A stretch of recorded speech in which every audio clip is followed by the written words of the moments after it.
সুপ্রিয় শিক্ষার্থীরা, নিশ্চয়ই তোমরা ভালো আছো। নবম দশম শ্রেণীর উচ্চতর গণিতের সূচকীয় ফাংশনে আমরা আলোচনা করছিলাম। বেসিক ক্লাস কিন্তু কয়েকটা চলে গেছে।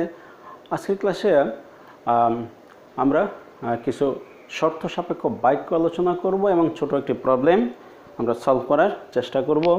Look at the black board, তাকাও বোর্ডের দিকে। দেখো প্রথম বাক্যটা, যখন a to the power x সমান 1, a to the power x সমান 1 যদি হয় তাহলে x সমান 0 হবে। কখন হবে, কি কি শর্তে হবে, এগুলো নৈর্বৃত্তিকের জন্য কি কি শর্ত হবে, শর্তগুলি দেখো।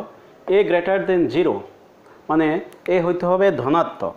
হ্যাঁ, আমরা যদি মূলবিন্দুর দিকে তাকাই, গ্রেটার দেন 0 তার মানে ডান দিকে a গ্রেটার দেন 0,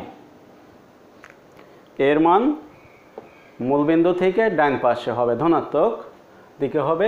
এবং a নট ইকুয়াল 1, কিন্তু এ কখন এ কি হবে না, এ 1 হতে পারবে না।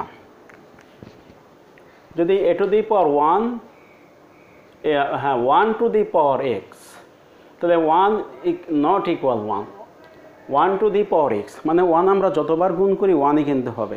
তাহলে 1 ইজ ইকুয়াল 1, গাণিতিক যুক্তি কিন্তু অ্যালাউ করে না। যেমন 2 ইজ ইকুয়াল 2, যেমন দুটি বস্তু, আমি দুটি আঙ্গুল দেখাচ্ছি, এই দুটি আঙ্গুল দেখা, দুটি আঙ্গুল সমান দুটি আঙ্গুল, তার মানে হ্যাঁ এই দুটো আঙ্গুল কিন্তু ভেরিয়েবল নয়, চলক নয়। তো যেহেতু মানে ধ্রুবক সমান ধ্রুবক, হ্যাঁ এখানে এই শর্তটা কি অ্যালাউ করে না। তাহলে এটা 0 থেকে বড় হবে, আবার এর মান 0 থেকে বড়, 1ও কিন্তু বড়, কিন্তু 1 হবে না। এই দুটা শর্ত মনে রাখতে হবে। আবার a two the power x যদি 1 হয় সেক্ষেত্রে a সমান 1 হবে। তবে a সমান যে 1 হবে সেটা কখন, হ্যাঁ a সমান যে 1 হবে সেটা কখন সম্ভব। a two the power x equal যদি 1 হয় তাহলে এই যে সমান যে 1 হলো কখন, তাহলে যে a গ্রেটার দেন 0, এবার x নট ইকুয়াল 0, x এর মান 0 হতে পারবে না। 0 ছাড়া অন্য যে কোনো সংখ্যা, 0 ছাড়া অন্য যে কোনো বাস্তব সংখ্যা হবে। a greater than 0, a two the power x 1 হবে তখনই সম্ভব যখন a ইকুয়াল 1 হবে। আর এই শর্ত হলো a greater than 0, a greater than 0 এবং হলো x নট ইকুয়াল 0, এর মান x এর মান 0 হবে না। আচ্ছা, x এর মান যে 0 হয় কি হয়, তাহলে a টু দি পাওয়ার 0 যে কোনো রাশির শূন্যতম ঘাতের মান হলো 1, সেই ঘুরে ফিরে কিন্তু সে এক কথায় আসে, মানে constant is equal constant, 1 is equal 1। গাণিতিক যুক্তি এটা অ্যালাউ করে না, লজিক অন্য অনেক কিছু হতে পারে। তৃতীয় বাক্যটা হলো a two the power x equal a two the power y। হ্যাঁ, যখন ভিত্তি সমান তখন ঘাত দুটি সমান হবে। বাম পাশে দেখো x এর ঘাত x, ডান পাশে এর ঘাত y, তো এখানে তখন x সমান y হবে। কখন হবে, এখানেও দেখো a গ্রেটার দেন 0 হইতে হবে, a গ্রেটার দেন 0 হবে এবং a not equal 1, a not equal 1, a ধনাত্মক কিন্তু 1 নয়। দেখো মিক্স এখানে, হ্যাঁ এই তিনটার ক্ষেত্রেই লক্ষ্য করো 0 এর সাথে তুলনা করা হয়েছে 0 থেকে বড়, মানে ধনাত্মক। যদি ধনাত্মক না হয়, যদি ধনাত্মক না হয় a two the power x equal 1, তো এই যদি ধনাত্মক না হয়, যদি ঋণাত্মক হয়, যে কোনো ঋণাত্মক, হ্যাঁ ঋণাত্মক রাশির যদি ঘাত জোড় সংখ্যা হয় তাহলে একটা রেজাল্ট আসবে, বিয়োগ হলে তার আরেকটা রেজাল্ট আসবে। তো সেই ক্ষেত্রে এই সমীকরণটা কি সত্য হবে, সমীকরণটা সত্য হওয়ার জন্য কিন্তু এই কন্ডিশনগুলো। তাহলে যখন base is equal then power is equal, এটাকে আমরা এইভাবে বলতে পারি।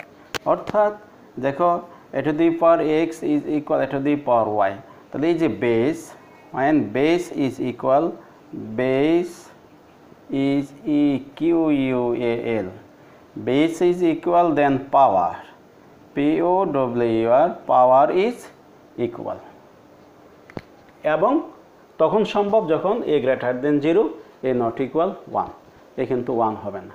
এই কন্ডিশনগুলো তোমাদের যে বহুপদী সমাপ্তিসূচক যে প্রশ্ন, সেই প্রশ্নকে কি করে অ্যালাউ করে, সেই সকল প্রশ্নের ক্ষেত্রে এই উত্তরগুলো কিন্তু চলে আসতে পারে। এবার আমরা লক্ষ্য করি যে 4 নাম্বার যে বাক্যটা আছে, চতুর্থ বাক্যটা খেয়াল করো, a to the power x, a to the power x is equal b to the power x, তার মানে পাওয়ার সমান, পাওয়ার ইজ ইকুয়াল ইকিউএল, হ্যাঁ, দেন বেস ইকুয়াল। তো বেস কখন ইকুয়াল হবে এখানে খেয়াল করো, যে a to the power x is equal b to the power x, আমরা লিখতে পারি a to the power x, এটা বাম পাশে নিয়ে আসি, b to the power x equal ডান পাশে কি থাকে 1, তাই না? তার মানে a by b whole to the power x is equal 1। যদি এই ধরনের কোনো কন্ডিশন থাকে তখন দেখো এই যে a বাই বিটা হলো বেস, বেস কি হইতে হবে, ধনাত্মক হইতে হবে, ঠিক আছে? আর x নট ইকুয়াল কি, হ্যাঁ, x নট ইকুয়াল, হ্যাঁ, 0, x এর মান 0 হইতে পারবে না, মানে ঘাত 0 হইতে পারবে না। তো ঘাত যদি 0 হয় এই ক্ষেত্রে সেই গঠনে আসে, যে কোনো রাশির শূন্যতম ঘাতের মান কত, 1, যে কোনো রাশির শূন্যতম ঘাত হলো 1, a to the power 0 equal 1, x to the power 0 is equal 1, হ্যাঁ, 5 to the power 0 is equal 1, 100 to the power 0 is equal 1। তাহলে এই যে কতগুলো শর্ত রয়েছে, এই শর্তগুলো মনে রাখার চেষ্টা করো, বারবার লিখবে, আমি যেভাবে লিখেছি লিখে, এই শর্ত সাপেক্ষে এগুলো সত্য, মাঝেরটা সত্য, প্রথমটার সাপেক্ষে মাঝেরটা শর্ত, ডান পাশের শর্তগুলি যদি পূরণ করে তাহলেই কিন্তু সত্য হবে। সুতরাং এইগুলো আমরা একটু মনে রাখার চেষ্টা করব, এগুলি কাজে লাগবে, হ্যাঁ, নৈর্বৃত্তিকের ক্ষেত্রেও তো কাজে লাগবেই, আর কাজে লাগবে আমাদের প্রবলেম সলভ করার ক্ষেত্রে। তাহলে চলো এবার আমরা একটা ছোট একটা প্রবলেমকে সলভ করি। সূচকীয় ফাংশন, ঠিক আছে, এক্সপোনেনশিয়াল ফাংশনের ক্ষেত্রে যদি এটা তোমাদের পাঠ্য বইয়ের অন্তর্ভুক্ত, হ্যাঁ, এর x-তম মূল সমান b এর y-তম মূল সমান c এর z-তম মূল, এবং a b c is equal, মানে a into b into c is equal 1 হয়, তবে প্রমাণ করো যে x plus y plus z equal 0। আচ্ছা, আমরা লক্ষ্য করি, আমরা এটার সলিউশনে যাই, দেওয়া আছে, খেয়াল করো, হ্যাঁ, দেওয়া আছে এর x-তম মূল সমান কি, আমরা এভাবে যদি লিখি, হ্যাঁ, সমান কত, c এর z-তম মূল, তার মানে আমরা এইভাবে লিখতে পারি a to the power 1 by x is equal c to the power 1 by z, তাই না? হ্যাঁ, তো এখানে আমরা যদি x-তম ঘাতে উন্নীত করি তাহলে কি হয়, হ্যাঁ, x-তম ঘাতে যদি উন্নীত করি, a to the power 1 by x whole to the power x is equal c to the power 1 by z whole to the power z, ঠিক আছে? এখানে হবে x, তাহলে x-তম ঘাতে উন্নীত, হ্যাঁ, করে x আর x ভাগ হয়ে যাবে, তার মানে a সমান কি হবে, c to the power x by z, বাস। হ্যাঁ, আবার আমরা লক্ষ্য করি, এবার a কে আমরা c দিয়ে প্রকাশ করলাম, b কেও আমরা c দিয়ে প্রকাশ করব, তাহলে b এর y-তম ঘাত সমান, হ্যাঁ, c এর z-তম ঘাত, তার মানে b to the power 1 by y is equal c to the power 1 by z, তার মানে b is equal c to the power y k by z।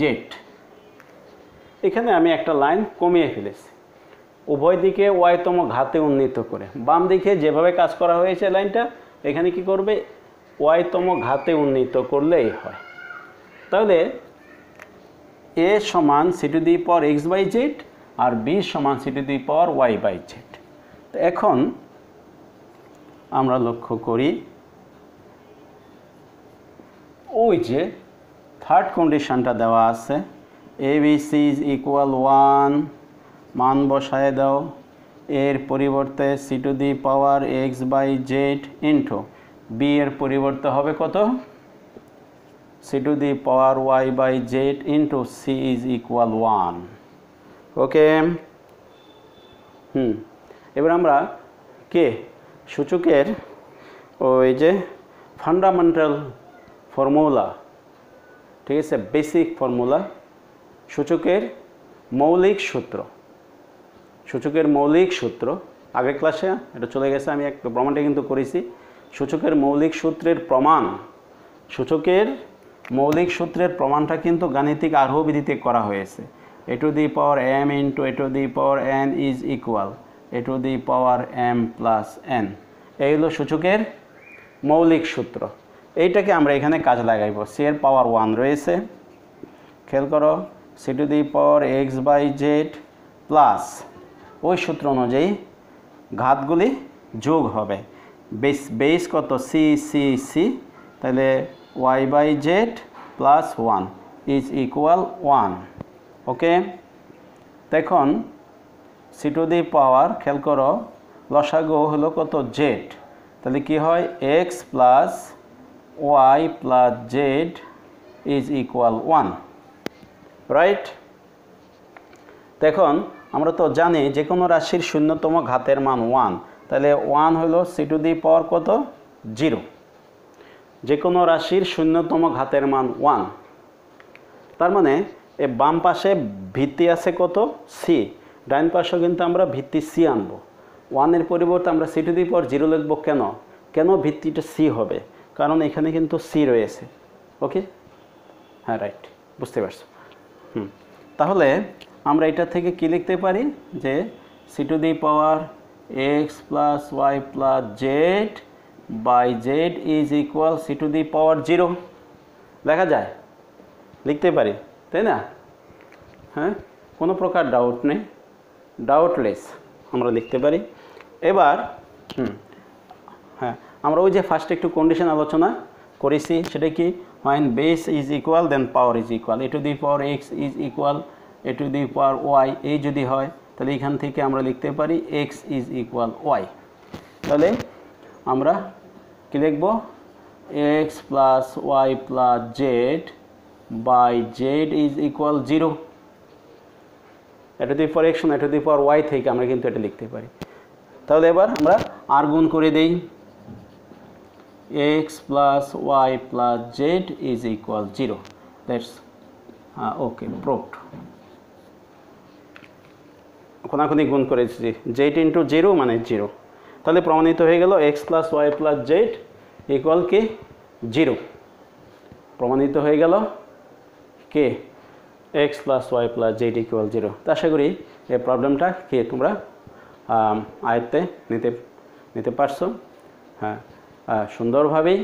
এই জন্য আমি আগে কিছু ফাউন্ডেশনমূলক কথাবার্তা বলে নিয়েছি। ওই যে হ্যাঁ, 3টে কন্ডিশন, কখন হ্যাঁ সূচকীয় টার্মের ক্ষেত্রে কি শর্ত থেকে রাশিগুলোর মধ্যে কী সম্পর্ক হবে এবং সেটা কোন কন্ডিশনে। সবাই সুস্থ থাকবে, হ্যাঁ, ভালো থাকবে, নিরাপদে থাকো এবং পরের ক্লাস, বেসিক ক্লাসগুলো পাওয়ার জন্য বেল বাটনে ক্লিক করে রাখো। মনে রাখবে, জ্ঞান অর্জনের কোনো বিকল্প নেই।